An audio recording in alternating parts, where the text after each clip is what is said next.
이번 종목은 양극재 중에서 네.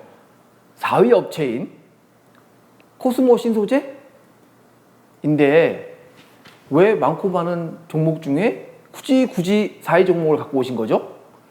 코스모 신소재가 포스코케미칼이나 에코프로비엠이나 LNF보다 주가 기준으로 가장 많이 빠졌고요. 그리고 시가총액 규모로도 가장 작아요. 그러니까 오히려 작은 만큼 그만큼 저는 성장성은 더 높다고 생각하거든요. 그러니까 예를 들어 포스코케미칼은 12조인데 12조가 10% 올라가려면 1조 2천억이 필요하죠. 네.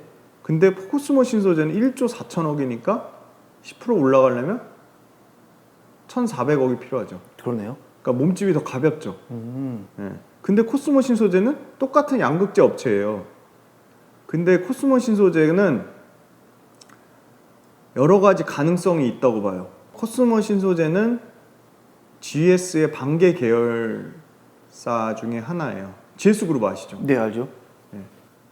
GS그룹 창업주의 4남의 아들이 지금 코스모 신소재 회장으로 있는데 코스모 신소재는 GS도 뭔가 이 배터리 쪽으로 투자를 하고 싶은데 지금 LG가 하고 있잖아요. 네. 그래서 직접적으로 하기는 어렵고 코스모 신소재의 지분을 늘리면서 간접적으로 투자를 하지 않을까.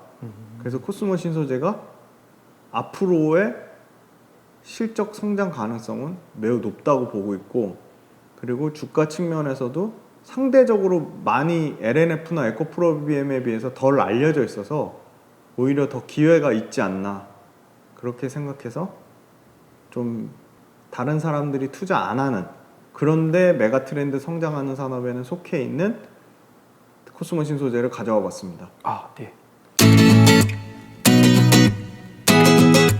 가지고 오셨으니 투자 포인트도 좀 알려주시죠. 네. 아까 하이니켈 양극재 개발에 대해서 장황하게 설명했잖아요. 니켈 함량이 높을수록 에너지 밀도가 높아져서 고효율의 배터리 소재가 될 수 있다. 그래서 이 하이니켈 양극재를 코스모 신소재도 적극적으로 개발을 하고 있습니다. 그래서 하이니켈 양극재에 대한 기대감을 가지고 있고요. 그 다음에 코스모 신소재 같은 경우도 일단 실적을 보면 올해 같은 경우 매출액 증가율 약 80%, 내년에도 약 60% 가까이 실적 숫자로도 매출액 증가율 상당 부분 나올 것으로 기대하고 있고, 영업이익 또한 증가율이 올해 같은 경우 약 120%, 내년에도 60% 넘게 영업이익 증가율이 나올 것이라고 보고 있습니다. 그래서 실적 성장이 폭발적으로 증가하고 있고, PER 기준으로도 코스모 신소재는 지금 현재 연간으로 67배 수준이다. 아까 양극재, 음극재, 배터리, 분리막, 전해질 업체 전체 평균 PER은 120배 수준인데 지금 그에 비하면 코스모 신소재 67배 수준이니까 상당 부분 전체 배터리 소재 관련된 업체들 대비해서는 주목을 못 받아서 다소 밸류에이션이 최근에 주가는 조금 올랐지만 저평가되어 있다고 보고 있고, 양극재 업체 중에 가장 많이 빠졌어요. LNF, 에코프로비엠 뭐 다 신고가인데 그에 비해서 코스모 신소재는 주목을 전혀 못 받고 있어서 주가가 많이 빠진 부분이 있고, 시가총액 1조 4천억대는 아직 양극재 업체치고는 시가총액 1조 4천억은 뭐 이제 긴 3년, 5년의 장기 흐름으로 봤을 때는 이제 시작 단계라고 볼 수 있습니다. 그리고 실제 영업활동으로 벌어들이는 현금 흐름이 작년 대비 2배 넘게 증가한 약 300억 가까이 영업활동 현금 흐름이 들어와서 코스모 신소재의 재무구조도 탄탄한 수준이다. 부채 비율은 다소 120% 높은 수준이지만 코스모 신소재의 재무구조랑 실적 성장률은 좋다. 그렇게 말씀드릴 수 있을 것 같고요. 코스모 신소재 같은 경우는 아까 GS 관련된 투자 유치에 기대가 있다는 것 외에도 최근에 LG화학이 이 투자 관련된 1,500억 가까이 펀드를 만들어서 그중에 1,000억 가까이를 대주전자재료에 투자를 했는데, 이 코스모 신소재도 LG화학으로부터 투자를 가능성, 배터리 소재 관련돼서 투자를 받을 가능성을 충분히 기대해 볼 수 있을 것 같아요. 네, LG화학이 그 ESG 유망기업 육성 펀드 1,500억 투자했거든요. 여기에 대주전자재료 관련돼서 얘기가 나왔는데, 양극재, 음극재 제조업체, 배터리 전기차 배터리 핵심 소재, 폐플라스틱 고분자 제품 재활용, 바이오 플라스틱 친환경 소재, 이 중에 이 양극재 관련돼서 코스모 신소재도 LG화학에 투자 가능성이 있다고 보고 있고, 그 다음에 아까 가장 그 하이니켈 관련된 그 기술, 하이니켈 양극재 관련된 기술 개발에도 앞장서고 있고, 그 다음에 이제 최근에 뜨는 시장은 이 폐배터리 재활용인데, 폐배터리 재활용 관련돼서 이 폐배터리 재활용 시장 개척을 적극적으로 하고 있다. 그래서 폐배터리 관련된 이 자회사의 모멘텀도 코스모 신소재는 갖고 있습니다. 네, 그리고 이 코스모 신소재는 MLCC 제조에 필수적으로 쓰이는 2형 필름을 국내에서 유일하게 공급하는 업체입니다. 그래서 MLCC 2형 필름이 MLCC가 당연히 잘 팔리면 잘 팔릴수록 MLCC 2형 필름은 계속적으로 수요가 늘어나기 때문에 MLCC 2형 필름 관련해 가지고 작년에 250억을 투자해서 캐파를 늘렸어요. 캐파를 늘려서 매출과 Q 양의 증가 효과를 올해부터 늘어날 것이라고 보고 있고, MLCC 2형 필름도 5G, 그러니까 5G 관련된 수요가 늘어날수록 MLCC 2형 필름이 아까 말씀드린 캐파를 증설한 효과를 5G 증가 모멘텀과 함께 그 MLCC 2형 필름의 수요가 앞으로 5년 가까이 증가할 것으로 추세를 기대를 하고 있습니다. 그리고 코스모 그룹 자체가 아까 말씀드린 이 폐배터리, 코스모 화학을 통한 폐배터리 2차전지 리사이클링 사업, 그리고 양극할 물질, 양극화의 그 원료, 양극재의 원료인 황산 코발트, 황산 코발트를 코스모 그룹에 있는 코스모 화학이 생산하고 있어요. 그래서 이 코스모 그룹 자체가 이 전기차 배터리 양극재와 관련된 수직 계열화가 잘 돼 있다. 그래서 수직 계열화 잘 돼 있으면 당연히 원자재 공급도 원활하면서 원자재도 좋은 가격에 받을 수 있기 때문에 코스모 신소재의 양극재의 생산성, 그 가격적인 측면에서 상당히 장점이 있다고 보고 있습니다. 코스모 화학이 그 폐배터리 시장 같은 경우는 2020년 대비해서 2029년에 500배 넘게 폐배터리 시장이 커질 것이라고 보고 있기 때문에 그 전기차 폐배터리 시장이 커지면 커질수록 코스모 화학이 실적에 상당 부분 기여할 것이라고 보고 있고, 이 폐배터리 사업 관련돼서 실적 관련돼서 혜택을 볼 것이라고 보고 있습니다. 그리고 마지막으로 코스모 에코캠이 양극재의 원료인 황산 코발트를 국내에 유일하게 생산하고 있기 때문에 그 아까 말씀드린 수직 계열화의 원자재부터 폐배터리까지, 폐배터리 재활용까지 수직 계열화를 통해 코스모 신소재가 당연히 수혜를 받을 것이라고 보고 있고요.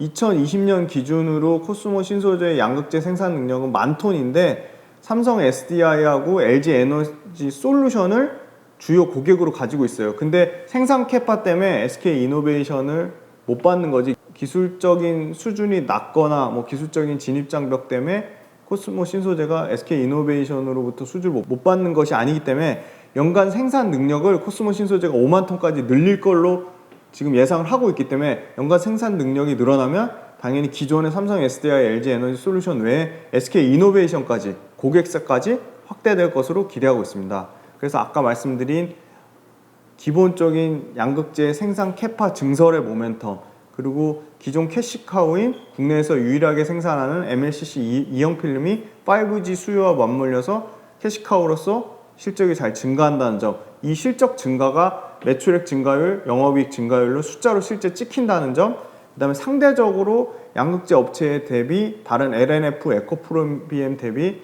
상대적으로 주목을 못 받아서 시가총액이 약 1조, 아까 얼마라 그랬죠?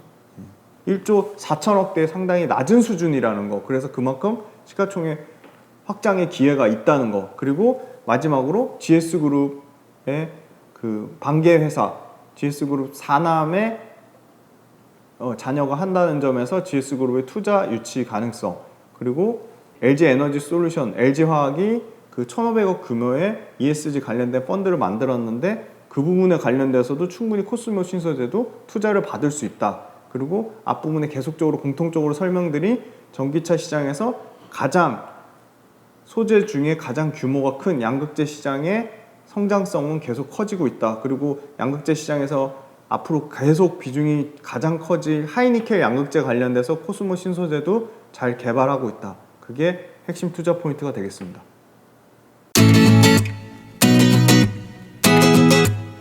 이쯤에서 코스모 신소재 리스크 요인도 말씀해 주실 거죠? 네. 코스모 신소재의 가장 핵심은 양극할 물질인데 양극할 매출이 올해 2,300억, 내년에 4,200억, 6,100억 이 매출의 증가 폭을 꼭 눈여겨보시고요. 그 다음에 코스모 신소재 리스크 요인 여쭤보셨는데 코스모 신소재도 똑같아요. 대주전자재료처럼 셀업체, 삼성, SDI, SK이노베이션, LG화학이 다 자체적으로 양극재, 음극재 개발하고 있거든요. 자체 개발할 경우에 좀 어려울 수 있다. 이 자체 개발이 저는 가장 큰 우려 요인이라고 보고 있고요. 두 번째는 이 니켈, 코발트, 망간 이 들어가는 양극재에 들어가는 소재, 원소재 가격이 엄청나게 폭등하고 있어요. 그래서 이 원소재 가격이 올라가는 거를 양극재의 제품 가격에 전가시켜야 되는데 원소재 가격 오른 만큼 제품 가격에 전가시킨다는 게 가능한지 그거에 대한 원자재 가격이 올라가면 올라갈수록 마진율이 떨어지니까 그런 부분 우려가 있는 거고요. 세 번째는 이 코스모 신소재도 계속적으로 생산 캐파를 증설해야 되니까 기존에 자기들이 가지고 있는 돈 외에 외부 차입금이 늘어날 우려가 있어요. 외부 차입금을 늘리거나 아니면 주식을 추가 발행해서 뭐 유상 증자를 한다든지 그런 식의 주가에 좀 부정적인 요인도 있을 수 있다. 그리고 마지막으로 재무 구조에 다소 약간 부정적인 우려, 차입금이 늘어나서 부채 비율이 늘어난다는 그다음 셀업체, 완성차 셀업체가 실제 자체 개발하면 그런 부분이 좀 어렵다는 점. 세 번째가 아까 말씀드린 원자재 가격이 상승하면 마진이 꺾인다는 우려. 그게 좀 큰 우려일 것 같고요. 다만 장점은 코스모 신소재만의 장점이라고 할 수 있는 거는 LG 에너지 솔루션, SK 이노베이션, 삼성 SDI가 국내외에 유럽, 그 다음에 중국, 미국의 새로운 전기차 업체들이 늘어나면 늘어날수록 배터리 셀 용량이 전기차 새로운 모델이 나오면 나올수록 배터리의 용량은 엄청 커질 거고 그 배터리에 들어가는 양극재, 음극재는 향후 5년 이상은 계속적으로 수주가 늘어날 것이라고 보고 있기 때문에 Q의 증가가 가장 중요한 요인이다. 여러 가지 리스크 요인도 있지만 Q의 증가가 가장 중요한 요인이라고 말씀드릴 수 있을 것 같고 그게 계속 실적의 증가, 매출액의 증가, 영업이익의 증가로 숫자로 찍히는지 계속 그거를 확인하시는 게 양극재 업체든 음극재 업체든 포인트가 되겠습니다. 그럼 훈우님 진땀 나는 질문일 것 같은데요. 두 개 종목 중 훈우님은 어떤 걸 사시겠어요? 저는 기술적으로 진입 장벽이 있는 실리콘 음극재를 개발한 대주전자재료 쪽에 좀 더 눈길이 가고요. 장기적으로는 GS그룹의 어떻게 보면 후방 효과를 얻을 수 있는 코스모 신소재. 그러니까 단기적인 관점에서는 대주전자재료, 좀 더 장기적인 관점에서는 코스모 신소재가 더 가능성이 높지 않나 그렇게 판단하고 있습니다. 저 같으면 양극재, 음극재 업체니까 골고루 살 것 같아요. 수고하셨습니다. 네, 감사합니다. 네.